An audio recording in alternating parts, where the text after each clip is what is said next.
Jerry Spinelli's novel Stargirl revolves around a spectacular, highly eccentric teenager who plays the ukulele in the cafeteria and wears pioneer dresses. Despite her name being on the cover, the reader is permanently locked out of her mind. The narrative belongs to Leo Borlock, a boy whose entire high school existence is defined by his invisibility. He is the ordinary lens through which we view an extraordinary subject. This creates an immediate tension. We're forced to experience the most interesting person in the room through the eyes of a narrator who is terrified of standing out. Spinelli employs a literary observer effect, a mechanism that purposefully distances the audience from the protagonist.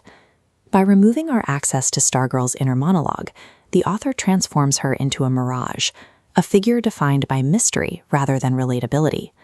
Our understanding of her character rests entirely on secondhand information, cafeteria rumors, and Leo's passive observations.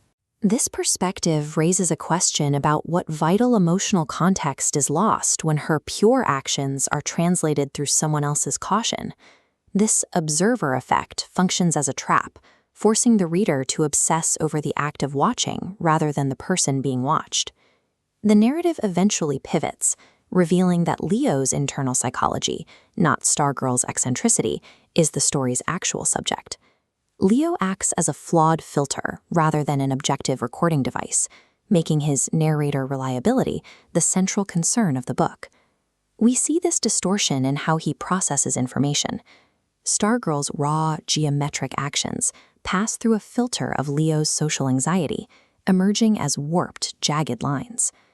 As student pressure increases, this fear prevents him from accurately assessing her true intentions. This unreliability serves as the engine for the entire novel, generating a specific kind of emotional tension that wouldn't exist from any other perspective.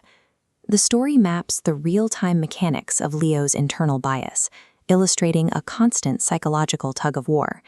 He is initially pulled by a magnetic fascination with Stargirl's unapologetic individuality. Simultaneously, he is anchored by a terror of the whispering student body and the potential loss of his social standing.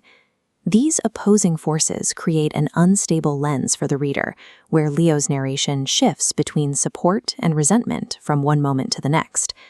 Every interaction between them functions as a proxy battle between her independence and his peer pressure anxiety. The reader is witnessing the specific ways her actions terrify a boy who is desperate to fit in. To understand why Leo's perspective is mandatory, we can imagine the story narrated by Stargirl herself. The central tension vanishes. Because Stargirl ignores social judgment, the conflict of being an outcast carries no weight. This graph illustrates the difference. Stargirl's POV is a flat line of zero tension, while Leo's POV is a series of escalating spikes.